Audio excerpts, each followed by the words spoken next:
எல்லாருக்கும் good evening. எல்லாரும் எப்படி இருக்கீங்க? நல்லா இருக்கீங்கன்னு நம்புகிறேன். இன்றைக்கி நம்ம வீட்டில் என்னென்னா, வீட்டிலேயே வந்து சிக்கன் நூடுல்ஸ் ரெடி பண்ண போகிறேன். 5 பேக்கெட் நூடுல்ஸு வேக வச்சுருக்கேன். சிக்கன் 65 பண்ணுறதுக்கு ரெடி பண்ணி வச்சுருக்கேன். ஒரு பெரிய ஆனியன் எடுத்து கட் பண்ணி வச்சுருக்கேன். ஒரு பச்சை மிளகாய், பீன்ஸு, கேரட் அடியில் இருக்குது, குடமிளகாய் எல்லாம் அரிஞ்சு வச்சுருக்கேன். 6 முட்டை எடுத்திருக்கேன். எப்படி செய்யலான்னு பார்க்கலாம் என்னோடய ஸ்டைலில். வாங்க. இந்த 6 முட்டையும் ஒரு கிணத்துல உடச்சி ஊற்றியாச்சு. எண்ணெய் நல்லா சூடாயிடுச்சு. இப்போ அந்த 6 முட்டையும் எண்ணெயிலே ஊற்றிடலாம். சும்மா லைட்டாக போதுமான அளவு சால்ட் ஆட் பண்ணிக்கலாம். மஞ்சத்தூளும் ஆட் பண்ணிக்கலாம். நல்லா மிக்ஸ் பண்ணிடலாம். முட்டையும் நல்லா மிக்ஸ் பண்ணியாச்சு, ரோஸ்ட் பண்ணியாச்சு. இதை ஒரு பாத்திரத்துக்கு ட்ரான்ஸ்ஃபர் பண்ணியாச்சு. அதே கடாயில் நமக்கு போதுமான அளவு ஆயில் ஆட் பண்ணிக்கலாம். ஆயிலும் நல்லா ஹீட் ஆகிடுச்சு. ஆனியன், பச்சை மிளகாய் ஆட் பண்ணிடலாம். இதையும் நல்லா மிக்ஸ் பண்ணிடலாம்.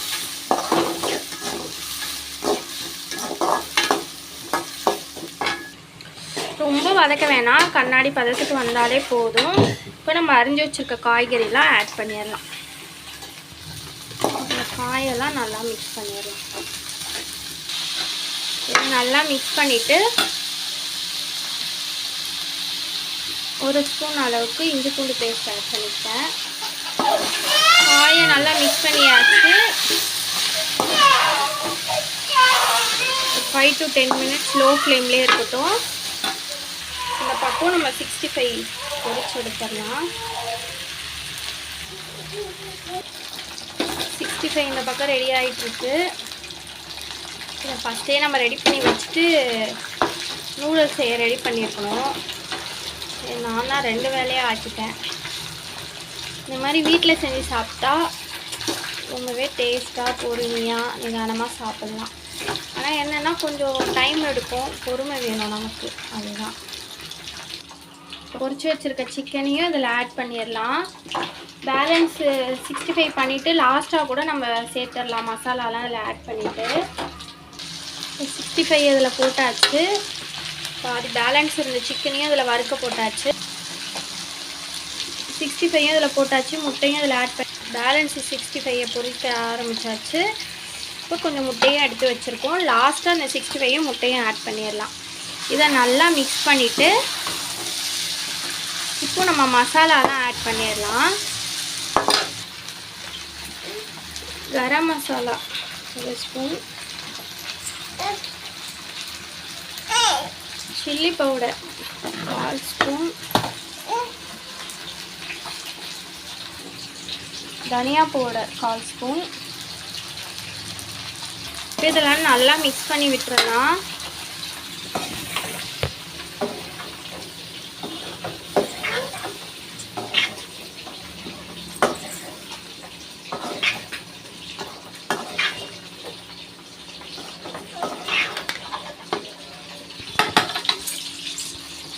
இதை நல்லாவே மிக்ஸ் பண்ணி விட்டுட்டேன்.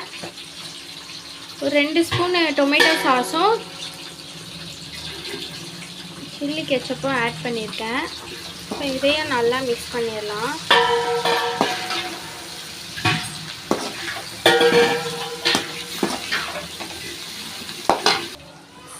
சால்ட்டு போதுமான அளவு ஆட் பண்ணிக்கலாம்.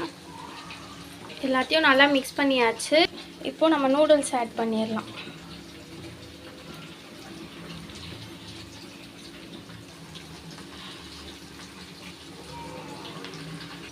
பாருங்கள், எல்லாத்தையும் போட்டாச்சு. இதை நல்லா மிக்ஸ் பண்ணிவிட்டு காட்டுறேன். சாரி, என்னால் மிக்ஸ் பண்ணுறதை காட்ட முடியல. இங்கே பாருங்கள், நல்லா மிக்ஸ் பண்ணியாச்சு. லாஸ்ட்டாக பெப்பர் தான் ஆட் பண்ணணும். ஏதோ என்னோடய ஸ்டைலில் எனக்கு தெரிஞ்ச மாதிரி சிக்கன் நூடுல்ஸ் ரெடி பண்ணிட்டேன். நீங்கள் எப்படி செய்வீங்கன்னு சொல்லிவிட்டு கமெண்ட் பண்ணுங்கள். பெப்பர் வந்து போதுமான அளவு லைட்டாக தான் நான் ஆட் பண்ணுறேன். இதையும் நல்லா மிக்ஸ் பண்ணிடலாம். சோயா சாஸ் கேட்டேன், கடையில் இல்லை. சரி, அதனால் வீட்டில் இருக்கிறத வச்சே நம்ம ரெடி பண்ணிடலான்ட்டு சிக்கன் நூடுல்ஸ் ரொம்பவே டேஸ்ட்டாக அல்டிமேட்டாக ரெடி பண்ணியாச்சு. சூப்பரான சிக்கன் நூடுல்ஸ் ரெடி ஆயிடுச்சு. Homemade chicken noodles. இந்த மாதிரி வீடியோஸ் பார்க்க நம்ம சேனலை சப்ஸ்கிரைப் பண்ணிக்கோங்க, பெல் ஐக்கானை கிளிக் பண்ணிக்கோங்க. Okay friends, bye bye, see you, take care.